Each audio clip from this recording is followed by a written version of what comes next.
Good evening and welcome to our ACT4SL presentation, Level Up School Library Advocacy Stakeholders Speak. And before we begin tonight's presentation with our special panel, I'd like to say a few words about what ACT4SL is. ACT4SL stands for Act for School Libraries, Act for Student Learning. It is a grassroots advocacy group whose mission is to provide a free forum for sharing ideas about school library advocacy. It is the cross-pollination of ideas and practices that Act4SL believes build strong school libraries, strong school librarians. A winning combination that ultimately builds strong student learning opportunities and ultimately more resilient students. Act4SL has a LibGuide. It also has an email address, and we will be sharing that throughout tonight's presentation if you'll look in the chat. Tonight's presentation, as you know, is recorded and will be uploaded to that LibGuide. Now, more about tonight's presentation, Level Up School Library Advocacy Stakeholders Speak. Each of our panelists will share their perspectives and offer practical strategies for engaging decision makers and highlighting the impact of school librarians. Our three panelists are well versed as stakeholders. We have a school board member, a current superintendent, and a statewide leader for public schools. Be sure and check out the flyer for more information about their backgrounds and biography. Sean Arnold, who is with us now, is the superintendent of Juneau School District in Alaska. Dr. April Grace currently serves as in a leadership role at the Oklahoma Public School Resource Center. And Nidhi Sadiani is in her second term on the Upper Arlington School Board in Ohio and is currently a doctoral student. We are excited to spend the next 30 minutes with the panel, and after the panel presentations, each of which will be about 10 to 12 minutes, we will follow up with an open forum for questions. Tracina will monitor the chat, so be sure and put your questions in there, and she'll share links about Act4SL, the LibGuide, and our email. If you have an idea for a virtual forum in the future, please be sure and share that with us either in our email or in the chat. And so at this time, we will take it away. And I'm going to ask Dr. Grace to go first. I don't see Dr. Grace on yet, so Okay. yeah, maybe Sean, if you wouldn't mind jumping ahead. Thank you so much.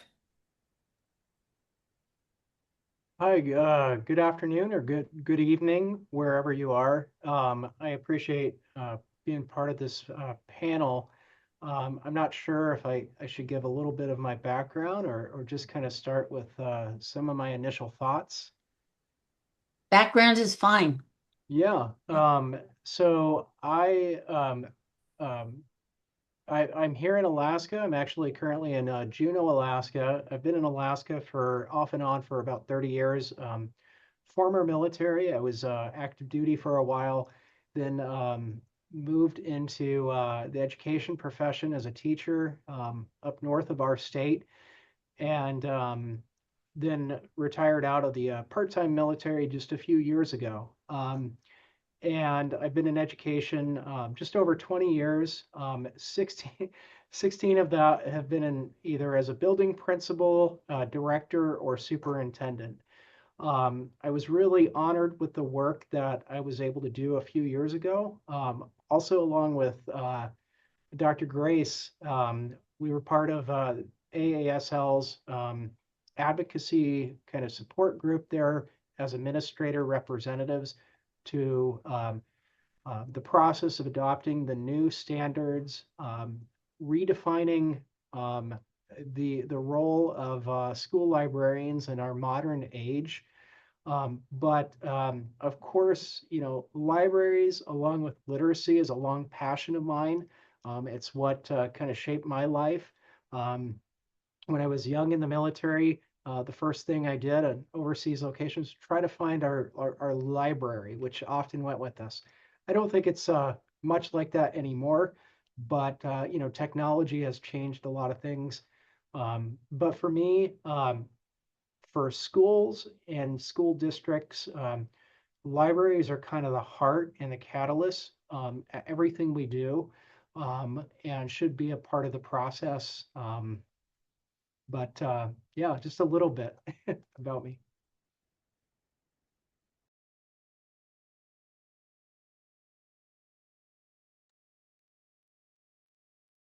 So taking that in stride and in mind, so what practical strategies do you think you could give to the librarians who are on this in this sphere about how they could approach high-level administrators as far as the work that they do? One of the questions that came up recently is how do we do this without uh, sounding confrontive to an administrator about the work that we do and how important it is for our students? Yeah, it really is a struggle for many administrators, both at the building level, at the district level. You have a lot of competing, um, competing fires to put out on a daily basis, but also like how you're going to utilize your budget, how you're going to direct resources. There's just a lot that is on the plate of any administrator. And sometimes things get lost in that, the daily work that we do. Um, and I'd say, really kind of leading as a partner, as a librarian, at the heart of, instruction and learning, the importance of what libraries do. Um, and I'd say I've seen far too many times where sometimes it's an afterthought, sometimes it's a victim of budget cuts when times get tough. Our state is really guilty of feast or famine years. We're currently, because of the price of oil, unfortunately, we're going into a feast year. But there's times that administrators don't understand the work of what the libraries can do and the strengths that they have. And it's really important to kind of partner with administrators about how how the library can help, how they can be a resource, and kind of at the center of learning that takes place in the school. Um, One of the things that stands out to me is, of course, I have one amazing librarian at the middle school who we have a very diverse population in my school. And as we've seen a shift with more um, students who don't, English is not their first language. Um, they were, they came to the meetings, they asked, how can we support these students? We have a large influx of Tagalog speakers there from the Philippines, Hispanic students where Spanish is their first language. And we adapted and, our libraries where we provided more, not just language dictionaries for them to support their work, but the resources they have access to. More reading materials in their native language. We tried to find translated copies of books. Um, and it was a way of like, how can we adapt and support our students that we currently serve? Because the library, it should be a reflection of the student population. But reminding those administrators when they're busy, when they have a lot on their plate, just how you can partner. And those are kind of my initial thoughts there.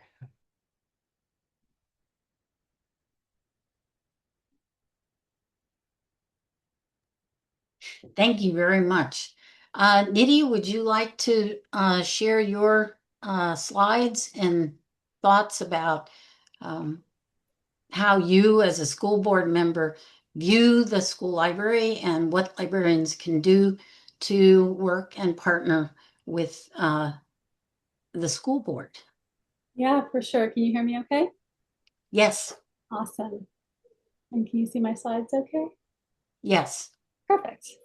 All right. So yeah, hi everyone. Thank you so much for inviting me to come speak with you. I'm so honored to be here. The school librarians are like my favorite people in all buildings, and so it's really quite an honor to be in front of you guys. And want to start with, yes, I'm a school board member. This is my 5th year on our school board, but I definitely am not going to claim to have all of the answers.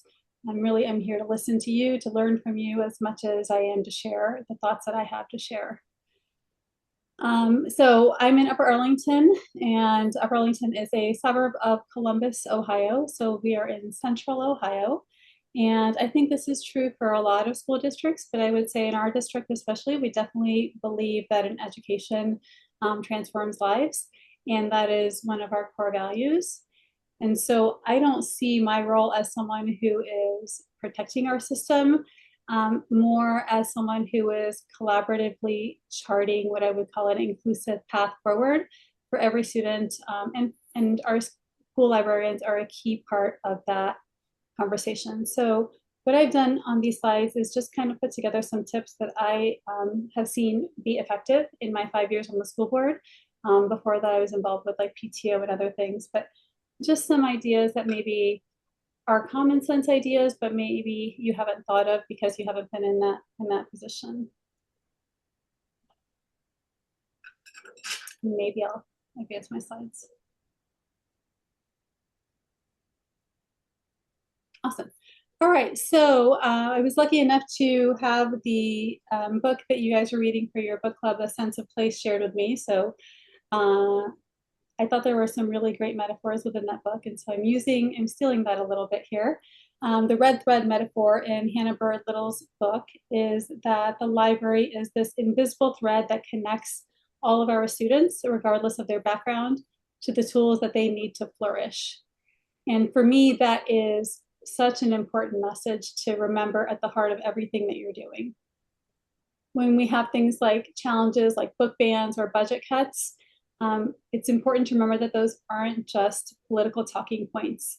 Those are threats to our students' ability to think critically and threats to their ability to flourish in life.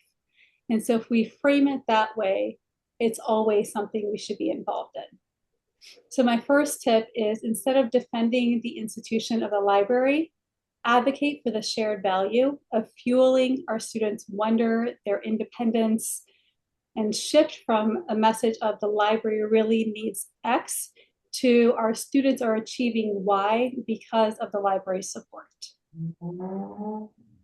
The second tip that I have is to make action easy and emotionally resonant. And what I mean by that is connecting with people on emotions. And so if you have pictures from a really packed makerspace session or any other activity that you're doing within the schools, share that, share it everywhere, share it wherever your community will be able to see it. So if they're on social media, share it there. If it's in the teacher's lounge, connect with your teachers too. It's really important that everyone in the building sees the value that you bring to the culture and community within your building.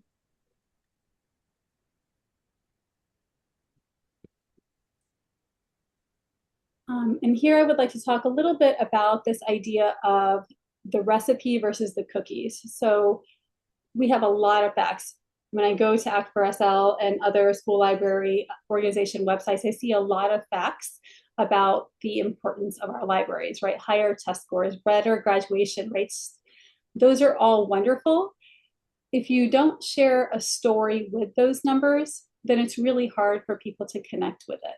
And so when I say talk about the cookies, focus on the cookies and not the recipe, give me the end story. Tell me what's happening, right? Like I want to eat the cookie. The recipe is fabulous, but the cookie is what I'm interested in, right? So what is the thing that connects with the listener? So share the statistics, of course, they're important. but also explain that the libraries mean our kids are better prepared for the future, not just for college and careers, but for the lives that they're going to be living. So share those stories along with the numbers.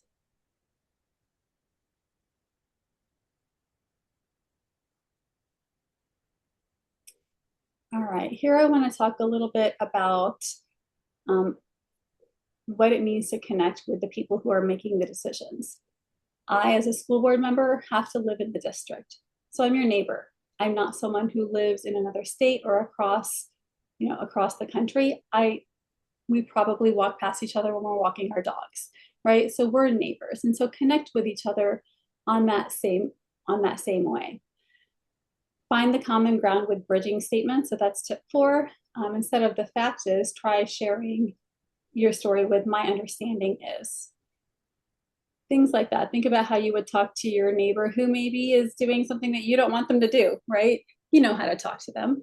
And so in the same way, connect with the people who are making those decisions in that same tone.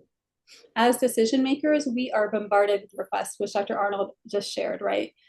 So my tip 5 is to, in order to stand out, stop asking and start aligning. So this is very similar to what Dr. Arnold was saying.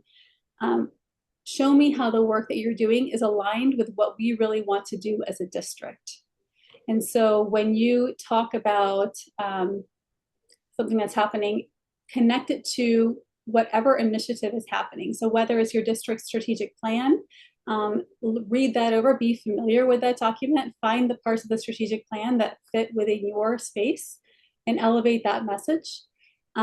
Go to conversations that the superintendent's having. If they're having a town hall meeting or anything else, listen to the values that they're elevating in their messages.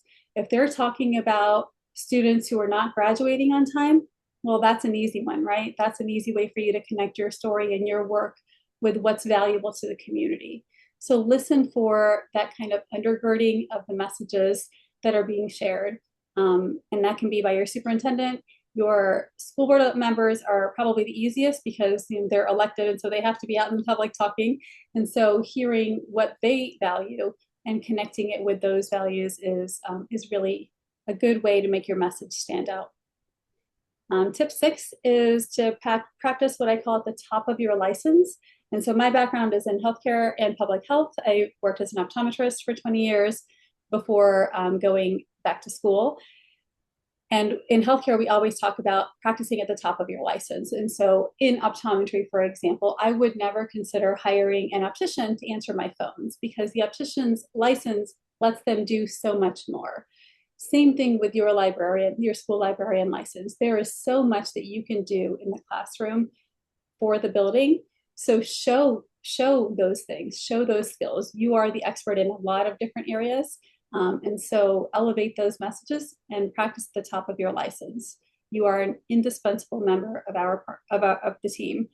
And I would say one way, if you haven't already thought about this, is to think about how to navigate AI. That is something that all schools are talking about right now. And as people who know how to research information, you guys really can lead that conversation.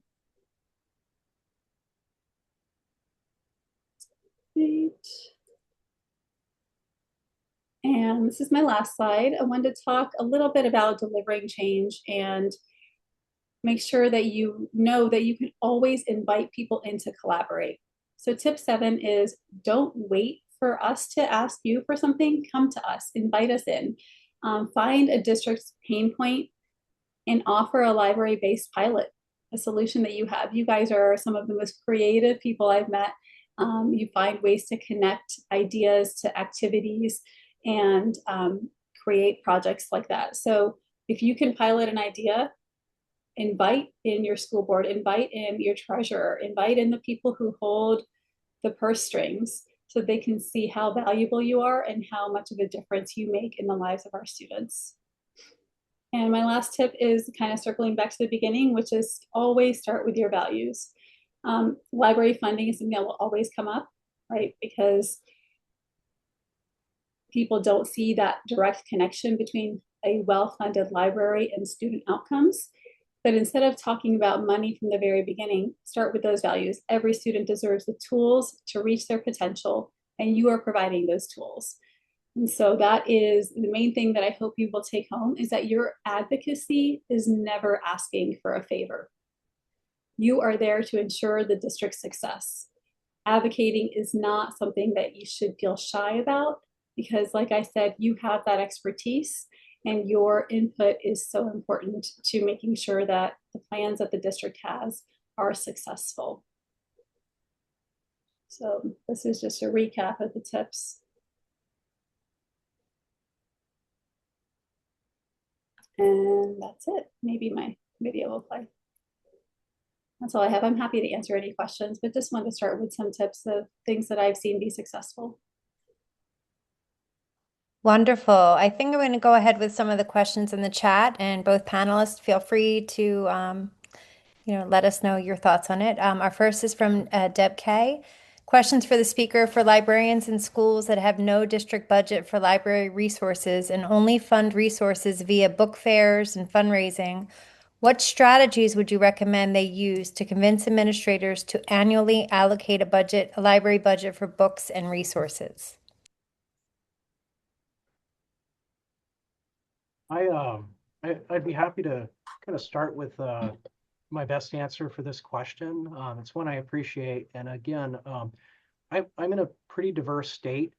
I was in probably one of our more most constrained budget-wise districts there as a superintendent in what we call rural Alaska. And then I was on what we call the road system there, kind of connected to a more urban with the most money in the state. So I went from the poorest to and I think we were well resourced in both locations. The big thing too, when we look at with the budgets, is it's that competition for resources. And often as an administrator, it's trying to find like supplemental funding, and it's, for me, in our state, it's looking for partnerships. I rely heavy in Alaska. It's a little bit more unique. We have a lot of tribal organizations that have various streams of funding that we go to, but it's having like a needs list. What are the needs? And again, I guess it gets back to the advocacy, is kind of expressing what the needs of our libraries are. And it's always great to have someone come to us with solutions, because we often get to many different competing information, but if it's as defined as possible, where have we approached this organization, have we kind of sought this? I know that money and funding around the nation is getting a little tight, so those grants, donations, corporations that used to give money, but they're much more constrained now, but it's looking kind of for those supplementals. I'm not sure if it answers it, but it's like building the base. It's a network of partners as well, to see if there's resources that could be shared by other communities. A few times I found myself in areas where we oversaw it's youth facilities, and it was a very neglected. The state pretty much ignored them, and we had to run schools within juvenile youth facilities, and oftentimes we depended a lot on better funded libraries that were disposing of resources, and we were open to and we had networks kind of set up to anything we could to kind of build that. But that's kind of my initial thoughts as far as that. But making sure that you're in that communication, or the discussions when budgets are being developed, and sharing out those needs. Wonderful. Thank you. Nidhi, did you want to add to this? Yeah, thanks for that question. Can you repeat the question one more time for me? Sure, no problem. Let me go back. I was looking through the questions. For librarians who are in schools that have no district budget for library resources and only fund resources via book fairs, fundraising, what strategies would you recommend they use to convince administrators to annually allocate a library budget for books and resources? Yeah, I'd say that goes right back to, I think it was tip 3, uh, whichever one. Think about your school's strategic plan, whatever it is that your school is focusing on, and show them how what you are doing is perfectly aligned with that. Because if you show that you are doing what they want to do, then it's harder to make that argument. And also know your school's budget cycle, right? If you come to us in May, then next year's budget's already set. And so understand when it is that they're making those decisions about the budget. And if you don't get in for next year's budget, then figure it out for the following year, and talk to them, and just build those relationships. And in the interim, take the money from the Scholastic Book Fair and create some programs that are aligned with district pain points, and document the heck out of it, and take pictures, share it with everyone. I really like your cookie analysis, because if they like the taste of the cookie, they're going to ask for the recipe, which might allocate budget money, right, in order to create that cookie. So that's also a really good, I like that comparison. The next question for both panelists, and I know we're still waiting on the one, so if there's any updates, Christy, in the thread, if you could give us updates. But what data stories are most impactful for you as an administrator? So what would be the most impactful that would come to your ears that would make you want to support your library system or your librarian?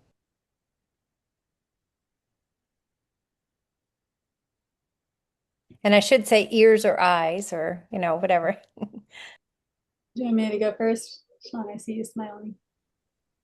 All right. This is, again, listen to those messages that they're sharing with you, right? If you need to go back and look at old campaign videos for your school board members, what were they talking about? If they're talking about test scores, then talk about test scores. If they're talking about student success in finding jobs, then show them how the librarians are able to connect them with resources in that way.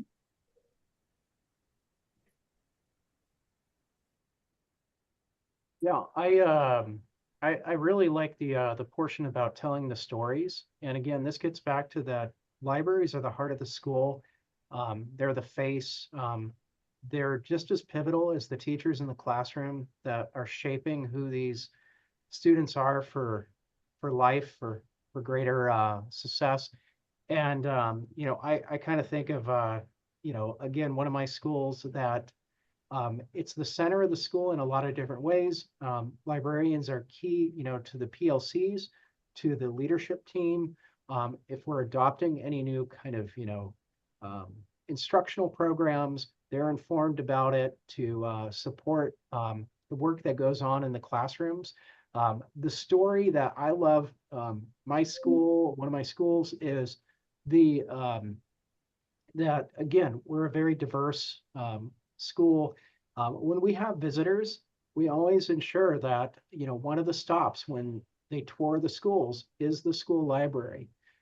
You can tell a lot from, reflecting that culture of the school, not just the students' culture, but that's a real pivotal thing for us.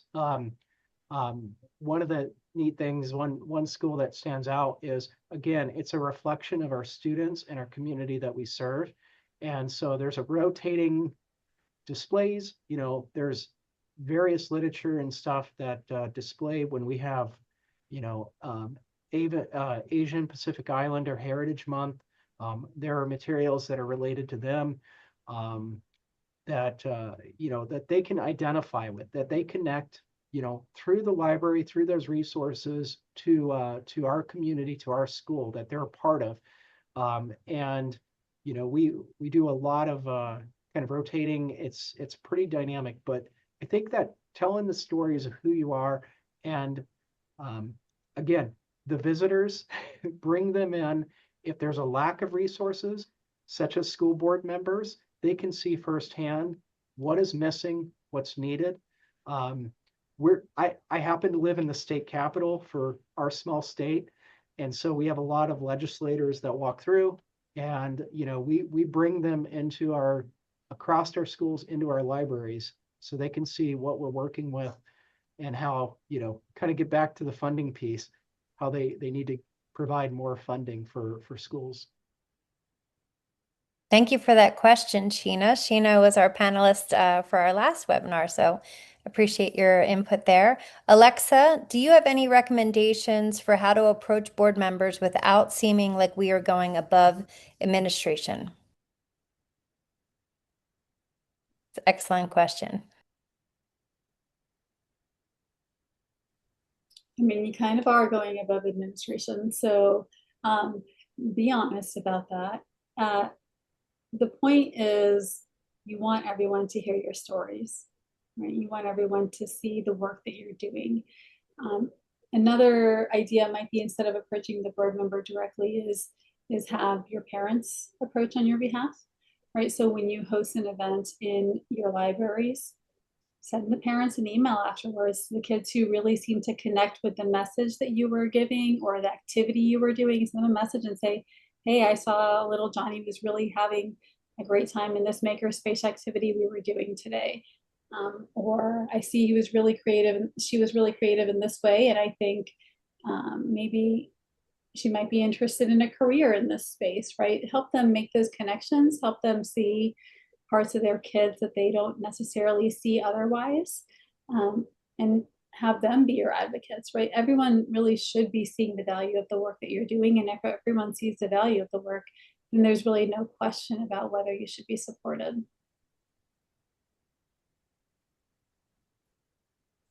I have a lot of sayings, and one of those is like no surprises. And for me as a superintendent, I don't want to ever surprise the board, and kind of vice versa. I never want to be surprised by the board. And I really focus on the relationships with all my staff. And it's not meant to be like for controlling. And part of it is I try to be consistent with my communications. I try to be, communicate. And so staff know too, if they bring issues or problems there to the board, they usually kind of just let me know. They kind of keep me in the loop, so to speak, that hey, we're contacting because they're currently discussing at the budget, in the district budget of maybe reductions or something, and we're just, we're going to say that, these positions need to be saved or something. So kind of keeping folks in the loop. And I can tell you is like, I never once as a principal or a superintendent would ever tell somebody, don't say this. But it is helpful to know what's being shared out. And often too, I think of my other saying I use a lot of is the truth is my shield. And sometimes the board, we like to sugarcoat things as a superintendent for the school board. We don't want to tell, because we don't want it to reflect bad on what we're doing. And sometimes they need to know that staff are underfunded, that they're under-resourced, and having those other voices do help. But just not having a surprise and then does help. Great. And I know, presenting to the board, maybe some of the happenings in the library is always helpful too, so they know, what you're up to. This one comes from Christy K. Informal presentations to school boards or administrators, librarians are usually given a very brief amount of time to convince stakeholders of the importance of their program. Are there some significant key brief points that librarians can deliver that you can listen to when advocates speak for their program? Or that you specifically listen for? For me, I think, every district, does things differently as far as like work sessions where you might have like information presented to the board, or different, like we do like student spotlights or staff highlights, spotlights on success, where we do bring in various speakers and stuff to kind of allow the board an opportunity, because they're also juggling a lot of responsibilities to what's going on in our schools. But I think, the big thing is, any presentation about what you're doing, who you're impacting, and why it matters is just key.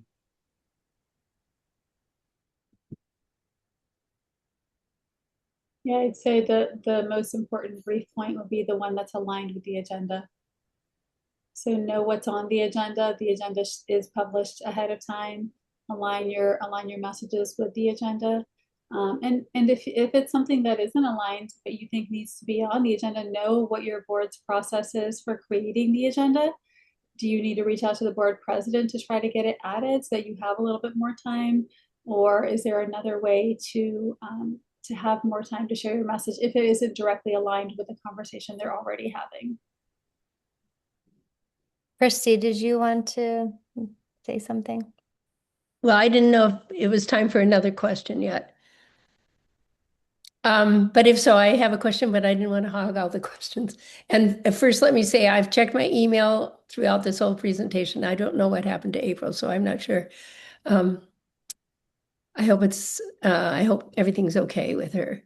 I know she's been really busy. Anyway, the question that I had was, oftentimes we hear about school library advocacy, the importance of presenting to a school board, doing a formal presentation and talking about the strengths of your program. And I wondered if there's a best time of the year for that, because you hear that if you're on the chopping block, it's too late. But, if it's at a time where it's not really significant, and then there'll be other new topics that come up the next week. So is there a best time to do formal presentations to the school board? Or administrators, if you get that opportunity. I think it'll probably be echoed though, is, most districts have a budget calendar and an adoption cycle, like when they start, I think the larger the district, you start earlier on in your budget development. That's typically in the fall. Every state is different, and then even within that, it's a little bit different. But early on, and just being proactive, that the message there is just reinforced that when it comes time to, I'd say, a worst case scenario, when budgets are being looking at different prioritized reductions, that's sometimes it gets into a tough situation because it's a competition for resources. But being proactive in the message earlier on in the year, especially in the fall time, but just reinforcing throughout the year, and again, connecting with the stakeholders, inviting them in, that it should be kind of a ongoing process. Thank you. And I see that April's able to join us. Thank you so much, April. Oh, wonderful. Yeah. And I'm what so else? sorry. I got hung up at a funder event. That's one of the bad things about being a CEO of a philanthropically funded organization. You kind of end up at the mercy of people. And I was like, oh, Lord, I have got to get out of here. So anyway, thank you for rescuing me. Well, April, I wasn't sure if you have an overview, but I'll prompt you with our upcoming question from Deborah, and this will be for all three panelists. With so many school librarians being stretched across buildings, what suggestions do you have for creating balance to prevent burnout, yet still strive to provide our students with the best library programs as possible, so that they deserve? Yeah, I'll just say that, one of the best things anyone can do is just ensuring that they have support, and where possible, when a district's of the right size or can make the right investment, making sure there are people at the district level advocating for librarians and making sure that they have the resources, the support, the encouragement, any professional learning and those opportunities that they can be a part of. And doing everything you can as a leader to champion those things, whether it's articles in the paper or articles in magazines or whatever it makes sense to do, as well as having lots of ongoing conversations with legislators.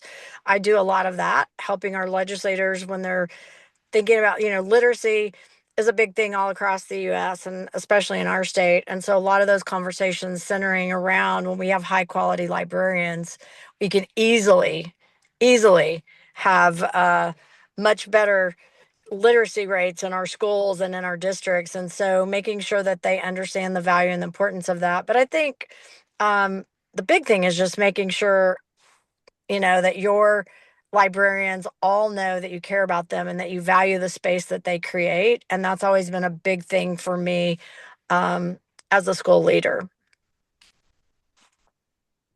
And encouraging one another. They need their own PLC because that's one way that they can, an opportunity for them to get together and collaborate and talk, makes a difference too. So, be a leader wherever you are. Sometimes you have to be a leader in whatever space you're sitting in. Maybe you're not a district leader, but you can be a leader among librarians and you can pull those people together in your district and create your own safe space and support space for one another.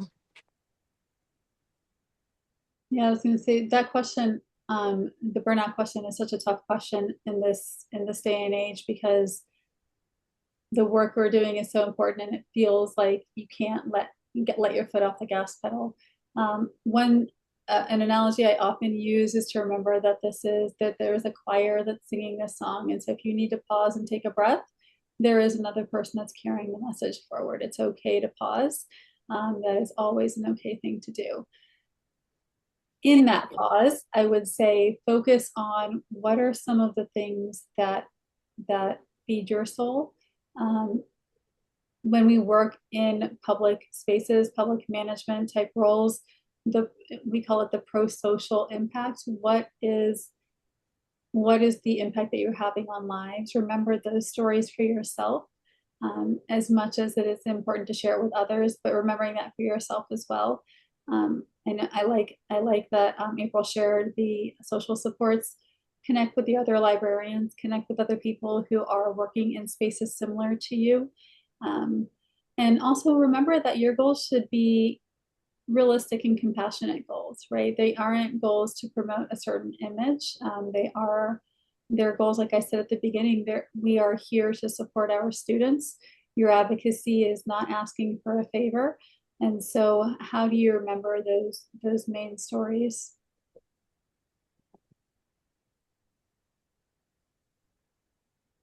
Sean, did you want to add in?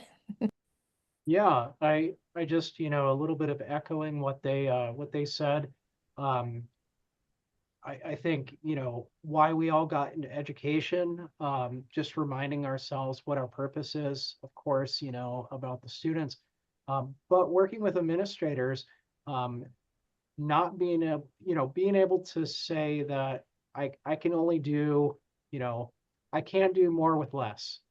And being honest and stuff that, I'm stretched thin. I can only do this with the resources I have.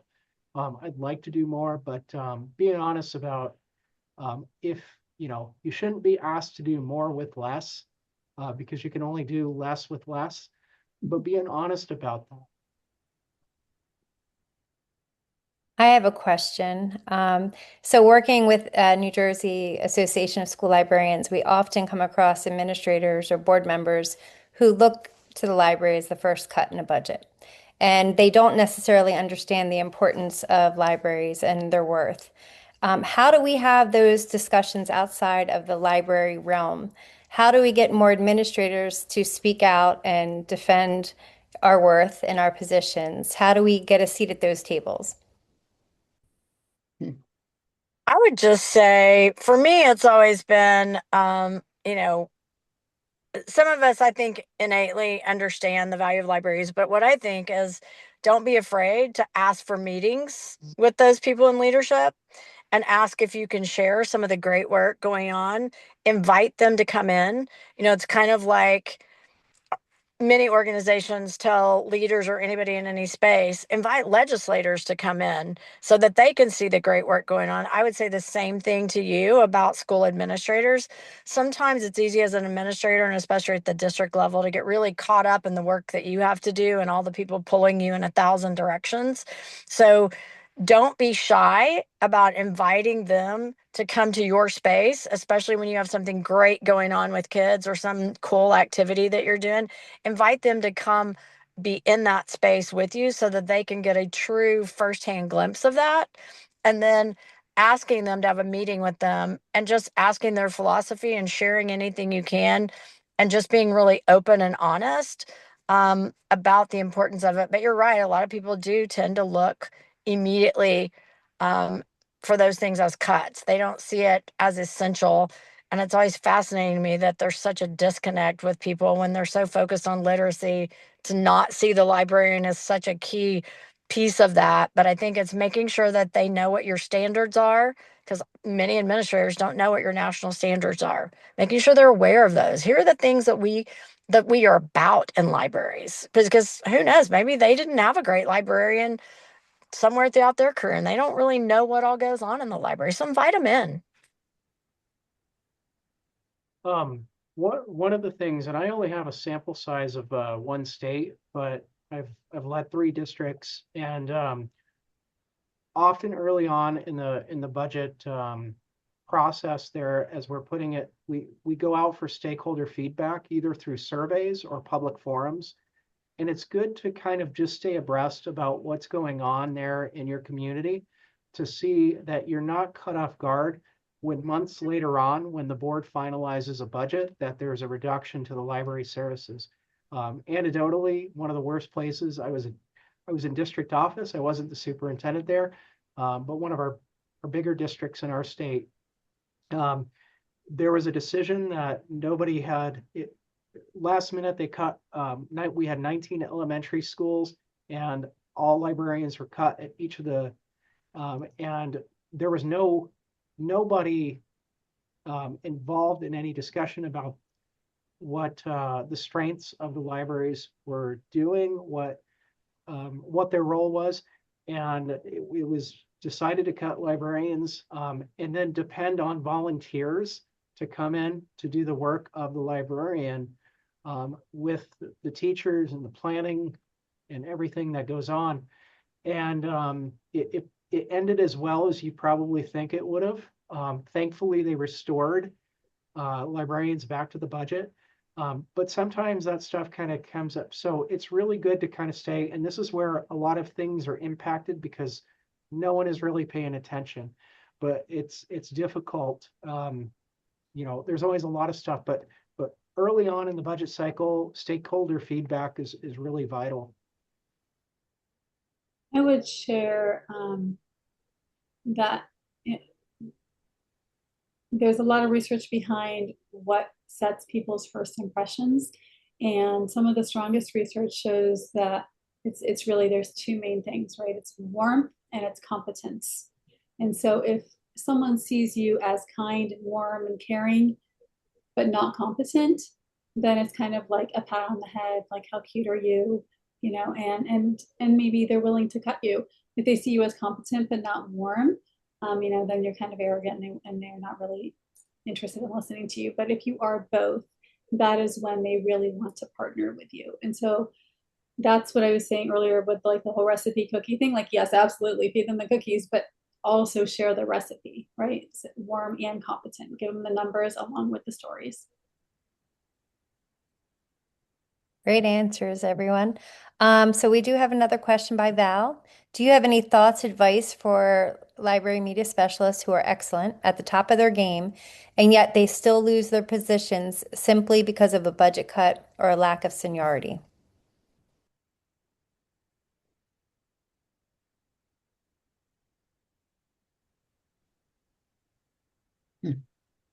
I think empathy is all I have in that one. That's a really tough place to be. And I'm sorry that that's an experience that anybody is having. And the key would be whoever is still in those roles, let them see, like the value that you brought to the table.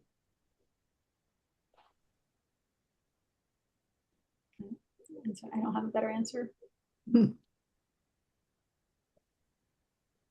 Yeah. I'd say, I'm a sports guy too.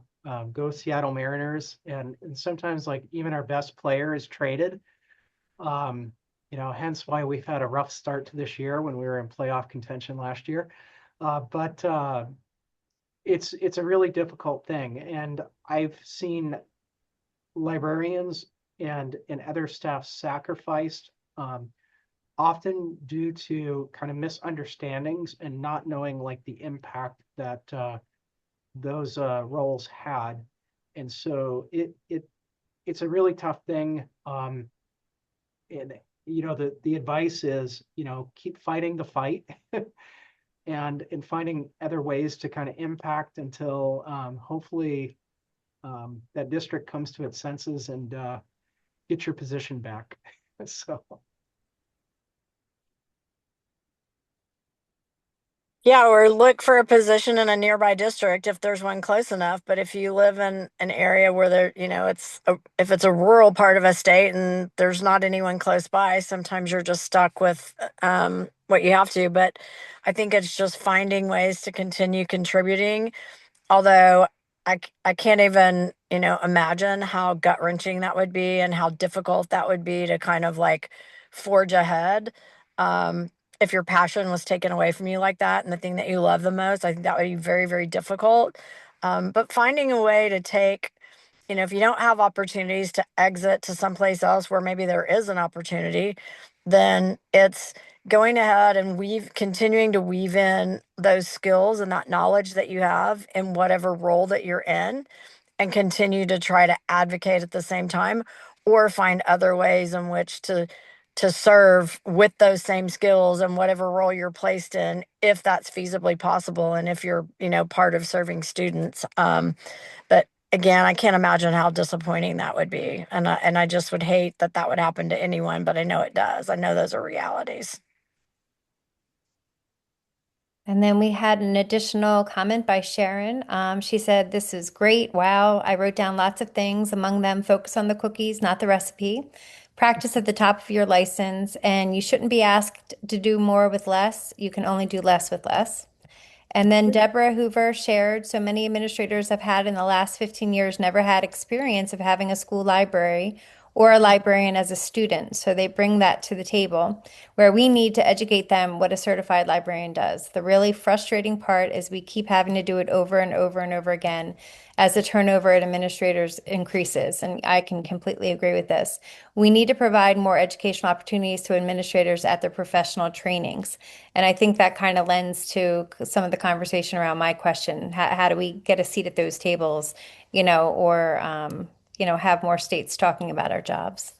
And then again, thanks for all the advice. So any more last minute comments from any of our panelists or any last minute questions in the chat? I was just going to say in response to what Deborah said, like that's not going away, right? With the rise of charter schools and the low likelihood of a charter school having a school library, we're going to have more and more people growing up into adulthood not having had experiences in school libraries. And so again, top of your license, you guys are the expert at so many things. Share that expertise in whatever way that you can, because it needs to be heard. Yeah, I would say, and do the best you can at inviting yourself to the table. So if you don't get an invitation extended, try to invite yourself to the table. What I mean by that is, again, asking for those meetings where you can have that face-to-face, one-on-one time. Share your librarian standards, your national standards, because many times they don't know those AASL standards. They've never seen them. They don't understand. You know, I like to try to help when I'm advocating for librarians with other administrators. I like to help them see, many of the goals and missions that you have for your portrait of a graduate or portrait of a student or any of those things are deeply embedded in those AASL standards, if they even know what those are. And so I think making sure that you put those in front of them and help them see if they have a goal, if you have a leader who has a particular focus or a particular goal, whether it's in their building or in the district, helping them connect the dots to what you do and how it directly supports their mission and their vision and what they're trying to drive at. Because I promise you, you can. I promise you, your work connects to any vision or mission that anybody comes up with.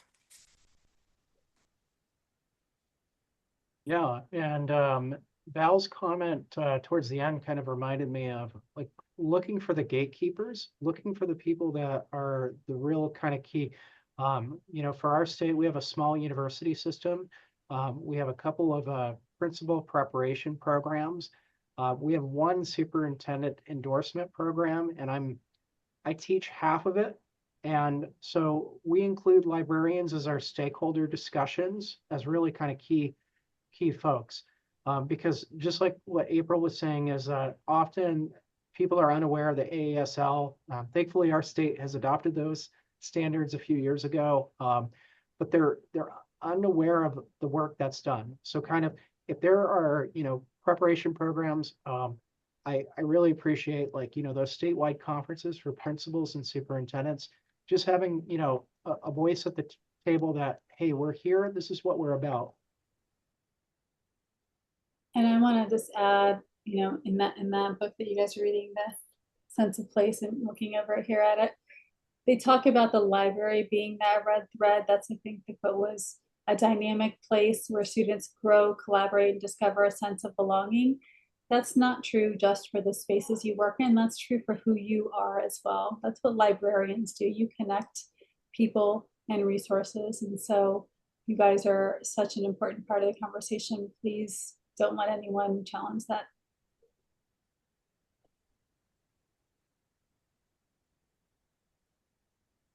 Thank you for such great input. I like the ending there, Nidhi. Great work. Thank you to our panelists. Susan, did you have any last minute words? I've been putting in our ACT4SL email as well as LibGuides in the chat. Thank you very much to our panelists. It was so informative, and we've gotten so many comments about the kinds of information that you shared. Input that is often not shared with school librarians. So we really appreciate that. And we appreciate all of you who came this evening. It's a beautiful day.